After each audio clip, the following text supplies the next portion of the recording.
Chapter 3 Broken Promises.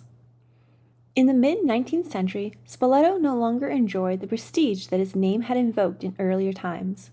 Its unique strategic situation had made it a prize worth winning, and many a battle had been fought beneath its ancient walls. During his invasion of Italy, Hannibal had tried in vain to take it by storm. Even today, proud Spoletans point out the Torre delle Olio, the oil tower, and tell how their ancestors resisted the Carthaginians by pouring boiling oil from the parapet above. The fact that the tower was built in the 13th century does not shake their faith in the prowess of their ancient heroes. From its sloping hillsides, Spoleto controlled the great pass through the Apennines, leading northeast to Foligno and Ravenna. It also commanded the lateral valley, running northwest to Assisi and Perugia. During the turbulent Middle Ages, the Dukes of Spoleto maintained a sturdy independence and for centuries ruled the surrounding countryside. But by the year 1200, Spoleto had been annexed by the Pontifical States, and at the time that the Possenti family lived there, it was little more than a sleepy provincial town of merely local importance. To a great extent, the city has preserved, even to the present day, its essential medieval atmosphere. Iron lanterns still dangle from twisted wall brackets, flights of shallow steps run crazily up and down, ancient cobblestones are rounded and polished by the feet of generations of citizens. The upper part of the town is a maze of narrow streets where tall, discreetly shuttered houses offer a welcome shade from the heat of the noonday sun. In the broad market square, an ancient fountain splashes silver spray, and all around are picturesque stalls heaped with fruit and flowers and vegetables from the fertile farms of the countryside. Spoleto is dominated by the frowning fortress that towers menacingly above the red-roofed houses. This once formidable citadel had defended a vast stretch of papal territory running from the Apennines to the Adriatic ever since it was built for the legate, Cardinal Albonzio, in 1367 by Matthew of Gubbio, one of the foremost military engineers of his day. The main tower was over 100 feet high, and its stout defenses were long considered impregnable. Guarded by the fort above, the historic walls of the city were pierced by several gates, whose names range with memories of an embattled past: Roman Gate, Tower Gate, Leone Gate, St. Matthew's Gate. More numerous were the churches. Like a litany of protecting saints, they ringed the perimeter of the city: St. Xavier, St. Ponzian, St. Peter, St. Paul, Our Lady of Loreto. Within the city walls were still more churches. Prominent amongst them was the Cathedral of the Assumption, with its graceful portico, its colorful mosaic-fronted facade, and its sturdy bell tower. Not far away was another landmark, the soaring dome of the Oratorian Church of St. Philip. After that, there was a bewildering choice: St. Gregory, St. Nicholas, St. Euphemia, Saints John and Paul, and the curiously named Church of the Golden Manna. Behind the city and below the fortress, the great tower bridge, 250 feet long and over 700 feet high, spanned the Ticino Gorge and gave access to the wooded slopes of Monte Lucio. From this vantage point, the whole fertile valley of Spoleto lies spread out below. St. Francis of Assisi was so entranced by its peaceful charm that he exclaimed, in quotes, "Never have I seen anything more lovely than my Spoletan valley," end quotes. For a town of its size, Spoleto was also well provided with educational facilities. The Christian Brothers, or De La Salle Brothers, as they are more often called, had a well-attended primary school, whilst the Jesuit fathers conducted a flourishing college, which was almost of university standard, for it included a full course of philosophy. Both of these institutions were founded on the initiative of Pope Leo XII, who was a native of Spoleto, and introduced the two famous teaching orders to his hometown when he was elevated to the papacy.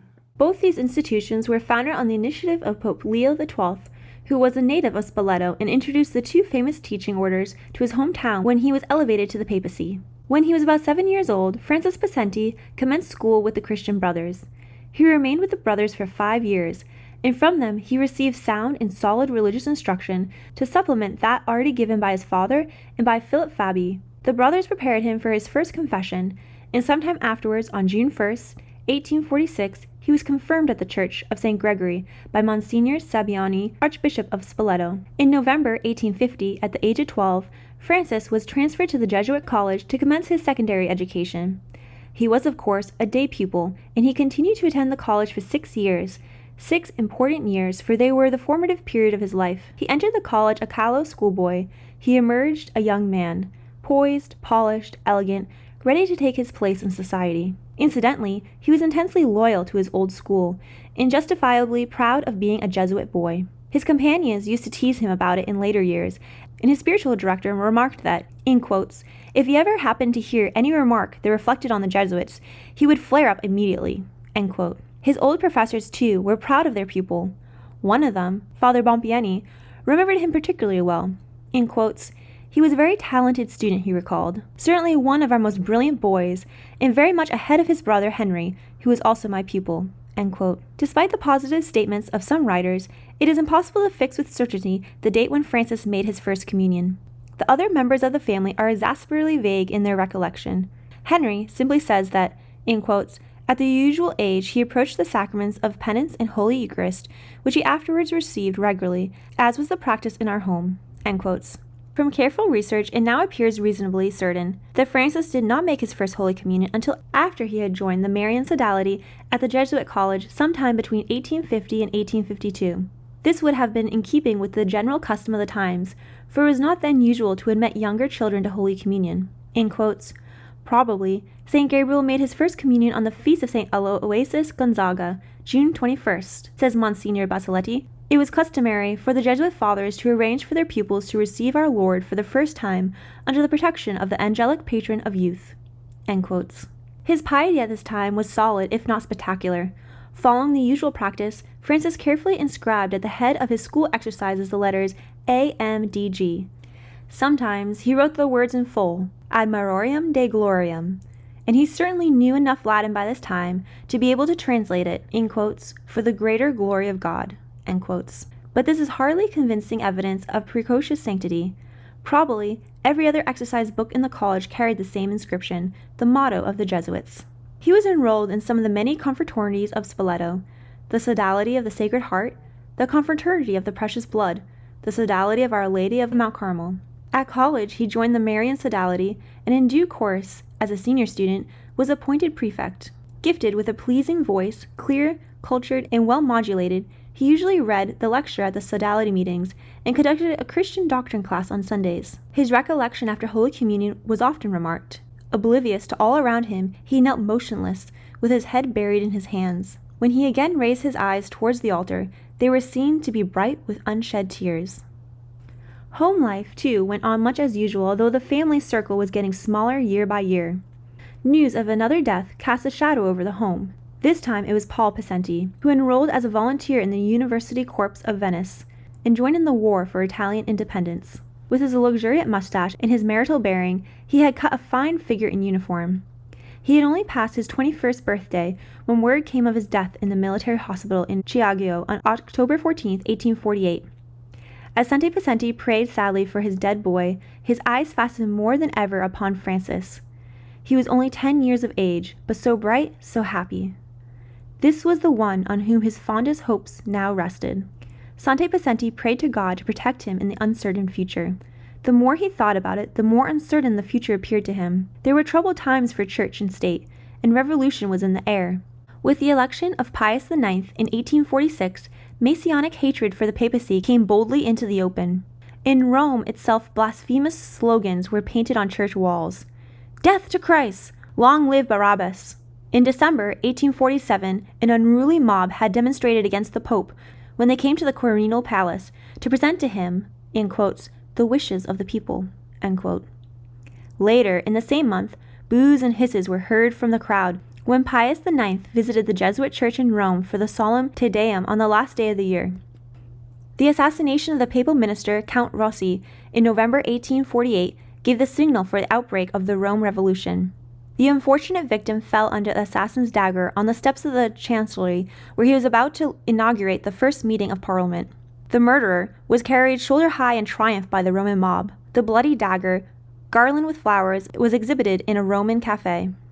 Artillery menaced the papal palace of the Quirinal. The rattle of musketry sounded in the streets. A stray bullet killed a Monsignor in the presence of the Pope. Carrying the Blessed Sacrament in a pyx, enrobed as a simple priest, Pius IX left Rome under the escort of the French ambassador, the Duc d'Harcourt, to seek refuge at Gaeta in the Kingdom of Naples. Rome was in the hands of an anti-cleric mob. Monasteries were attacked, churches desecrated, priests assaulted and murdered. Foreign merchants quickly hoisted their national flags to protect themselves from violence and their property from confiscation. The ill-fated experiment lasted for 6 or 7 months, after which French troops entered Rome. Order was gradually restored, and the Pope was able to return. But a fatal precedent had been set, and the pattern of events boded ill for the future.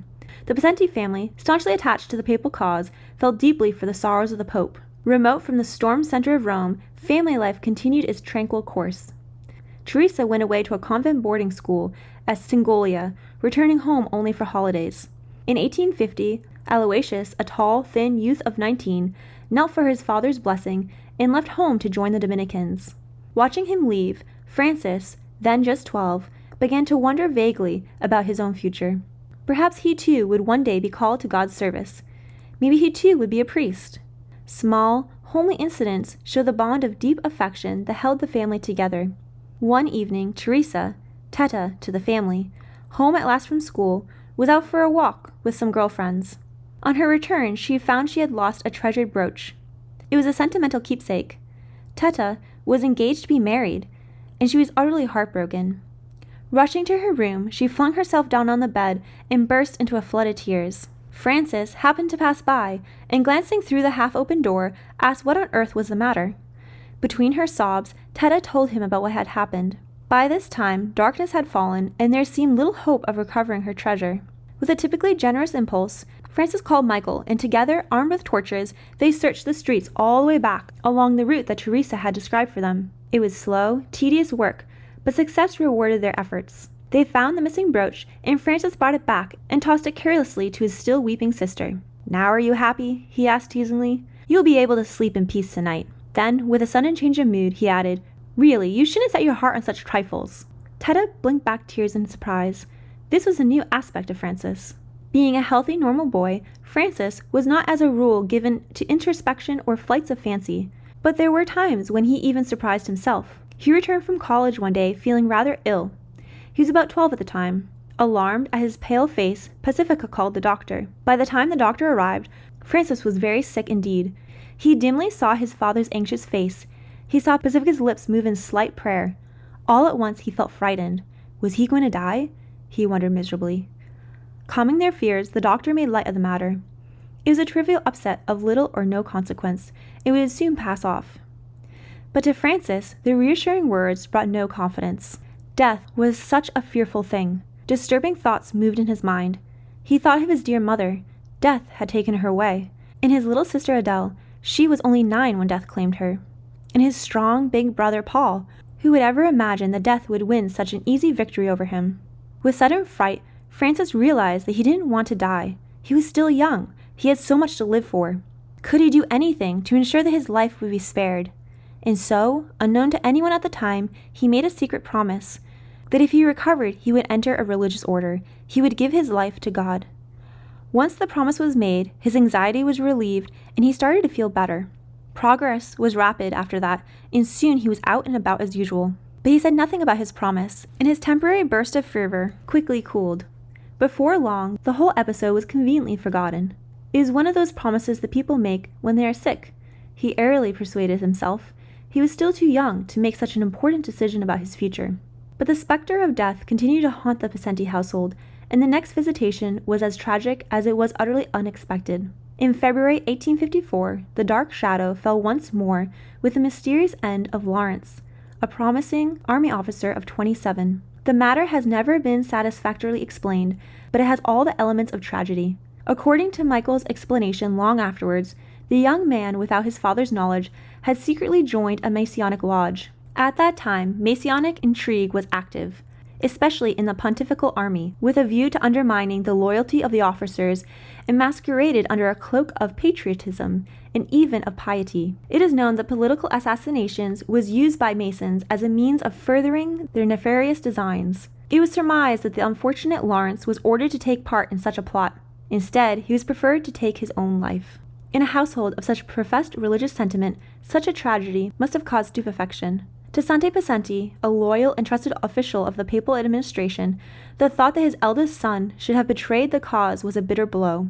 In later letters from his Passionist monastery, Francis never explicitly refers to this tragic event, but the implications are obvious when he repeatedly begs his father to watch over the boys who are still at home, to keep them from bad company, to exercise the strictest control over them. in his frequent prayers for the souls in purgatory, in his references to, in quotes, our dear dead, end quotes, the memory of Lawrence's tragedy is clearly present to his mind. In October 1853, Pope Pius IX beatified the Jesuit martyr Andrew Babola, who had been put to death for the faith in Poland in the 17th century. The story of his martyrdom was known to every pupil in Spoleto College, for pictures of the new Beatus had been distributed to the boys. It was certainly a stirring tale. Russian Cossacks had entered the church at Pinsk, just as Blessed Andrew had finished Mass. Still on his knees, the martyr had barely time to say, Lord, thy will be done. In mockery of the faith, the persecutors planned a crude parody of the Passion. The priest was stripped of his vestments, scourged and crowned with thorns. With daggers of the Cossacks carved a bloody tonsure on his head and hacked a rough cross upon his back. The skin of his hands was flayed off, his tongue torn out, his body burned with flaming torches. Death came as a welcome relief, and with death a martyr's crown. Anxious to record new miracles with a view to his canonization, the college fathers had advised the pupils to have recourse to him in any serious illness. It was advice that Francis remembered. Sometime later, he was suddenly stricken with a severe inflammation of the throat. It was both painful and persistent and grew rapidly worse. One night, alone in the darkness, Francis felt that his last hour had come. His pulse quickened, his heart thumped ominously, he could scarcely breathe. Beads of perspiration stood out on his feverish forehead. Was it the sweat of death, he wondered uneasily? So many deaths in the family recently. First Paul, then Lawrence. Was he to be the third? Back to his mind came the thought of his promise. So quickly made, so quickly forgotten too. He had failed to keep it. He had made no effort to fulfill it. The promise to give his life to God. Filled with remorse at the tormenting thought, he quickly decided to renew his promise. And this time, he was sure he really meant to keep it. Beside his bed was a small picture of Blessed Andrew Babola. Francis hurriedly grasped it, placed it against his aching throat, and prayed fervently for relief. Almost at once he fell asleep, and slept the sleep of exhaustion for several hours. On awakening, he found that he could breathe quite freely. He felt his throat tenderly. All sign of swelling and soreness had disappeared. Looking closely at the picture, he noticed that some stains remained on it as evidence of the cure. But in the immediate joy of his recovery, his promise was again speedily forgotten. The happy, carefree days of youth were slipping past. Francis Pacenti was growing up. He had developed from an immature boy into an engagingly attractive youth, with a ready smile and a cheerful sense of humor, thoroughly popular with his schoolfellows and well liked by his masters. To a great extent, he had outgrown the fiery temper that had marked his childhood, but traces of it still lingered. Occasionally, on receiving a sharp correction from one of his teachers, his face would flush with annoyance. His subsequent comments were pungent enough. With his companions, Francis could certainly hold his own, and give as good as he got. Much to his chagrin, his father said he was now old enough to wear a tall hat for special occasions. It was the age of the top hat, of course, when it was a sign of equality rather than of social distinction. In England, everyone wore a tall hat, postmen and policemen, cabmen and cabinet ministers. The first appearance of Francis in a tall hat was hilarious. His friends joked and made fun of him. They knocked it off, thumped the top with the palm of their hands. Francis stood impatiently for a while and then warned, "Don't let the joke go too far." Of course, that redoubled their enthusiasm, so he devised a plan to end it. He fixed a pair of pins pointed upwards inside the hat. The next unlucky individual who rapped smartly on the top of the hat drew back his hand sharply with a howl of anguish. After that, Francis could wear his hat in peace. More than ever, Francis looked up to his elder brother, Michael, from whom he was almost inseparable. Even when they were both quite small, he trotted along proudly beside the taller Michael on the way to college. In every possible way he imitated Michael, sometimes with unforeseen results. The father had given the older boy permission to smoke, and of course, Francis had to follow suit. He invested in a few cheap cheroots and puffed away in secret, fearing discovery. One day, he was surprised by Michael, who entered the room unexpectedly to find it full of smoke. "Frank, you're smoking," he accused in horrified tones. "Well, what's the harm in that? You smoke yourself," Francis retorted pertly. "True enough," replied Michael, jocosely, "but then, you see, I'm older than you are." There was no answer to that, and thenceforth his sudden passion waned almost as quickly as it had started. It did not, however, stop all at once. Although he never smoked in the house again, Francis still enjoyed an occasional surreptitious smoke when he was safely away from home. One evening, he was puffing away contentiously on the outskirts of the town when he suddenly spied Michael coming towards him. The still-burning cheroot was hurriedly thrown down in the gutter, but not before Michael had seen it. "What did you throw away just now, Frank?" asked Michael with a twinkle in his eye. "Oh, nothing at all," Francis replied uneasily, but the telltale color in his cheeks betrayed his embarrassment. That was the last time he smoked. Like any other boy, Francis was glad to get away from his books and out into the open air to enjoy the freedom of the countryside. Remembering perhaps the legends of his patron, St. Francis, he loved to watch the birds as they wheeled in swift flights across the sky. With endless patience, he tried to coax them to come to him. Finally, he was successful. He could hold out his hand and whistle softly to his little friends. Confidently, they perched on his outstretched hand. He could even stroke them gently with a finger before he scattered them in flight again, and with a smile watched them soar aloft into the blue, blue sky above. As he grew older, he was able to share in Michael's hunting expeditions, and side by side the brothers roamed the hills around Spoleto in search of game. Later, in his solitary cell, he remembered those carefree, happy days and wrote to remind his father to send a small donation, in quotes, to that woman with whom he left the traps when we used to go hunting, end quote. On one of those outings, Michael cut his hand rather badly. As the blood gushed out, Francis became panic-stricken. He decided to rush to town for a first aid kit and promised to bring all back with him: ointment, sticking plaster, bandages. In a surprisingly short time, he was back again, puffing and out of breath, and empty-handed. "Where is the sticking plaster?" Michael demanded crossly. "Oh," replied the crestfallen Francis, "the chemist wouldn't give me anything without a prescription," and he joined in the burst of laughter that followed. During the long summer vacations, Francis, on his own later admission, became passionately addicted to all kinds of hunting, especially pigeon shooting, at which he excelled. In the excitement of the chase, he often went hungry all day long and suffered more than one mishap. On one occasion, running swiftly across the broken ground, he tripped and fell face downwards. In this fall, his nose was injured, and indeed, for the rest of his life, the tip of his nose was slightly tilted to one side. Graver danger lurked in such harmless pursuits. As Francis was out hunting, alone this time, he jumped a ditch and missed his footing. The gun, which he was carelessly carrying under his arm, went off, and the charge grazed his cheek. Francis turned pale as he realized his narrow escape. The charge could just as easily have lodged in his temple, and he could have been killed upon the spot. In fact, he regarded his escape as miraculous and attributed it to the protection of the Madonna. The mood of reflection provoked by this incident was a somber one. He recalled the 2 successive promises he had made to enter some religious order, promises which he later told himself were made in haste and not intended for speedy fulfillment. Now he was not so sure. Could this near-fatal accident have been a reminder from God to put his affairs in order? Francis shrugged away the thought uneasily and turned his mind to more pleasant topics. This was more easily said than done. In spite of himself, he was very worried about his future. Disturbing memories of those broken promises troubled him in the most unlikely places. They gave him no peace, either at home or at college. They spoiled his evenings at the theater or at the dance. But most of all, they weighed heavily on his conscience when he was alone in the church, when he was at prayer. And because he was fundamentally honest with himself, Francis was forced to the conclusion that only one course of action would restore his peace of mind. Promises had been made, but promises had not been kept. Now, he would redeem them as far as possible. It was not a pleasant prospect, but there was no alternative. With sinking heart, Francis sought an interview with the Jesuit provincial and asked to be admitted to the Society of Jesus.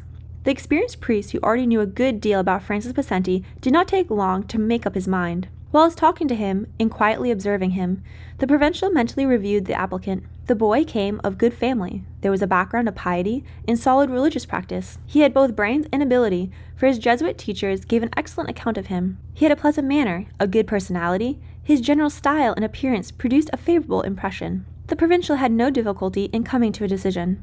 Decidedly, yes. This was just the type of boy they were always looking for, the type who would do well in the society. Francis was provisionally accepted as a Jesuit postulant. He was told that it would first be necessary to complete his current year at college. Then, when he obtained his father's permission, a date would be fixed for his admission to the Jesuit noviceship. That seemed definite enough, and as he left the room, Francis must have experienced a sense of relief that all was finally settled. He was going to be a Jesuit. How would it sound? Francis Possenti, S.J. With the self-dramatization of youth, he projected himself into the future.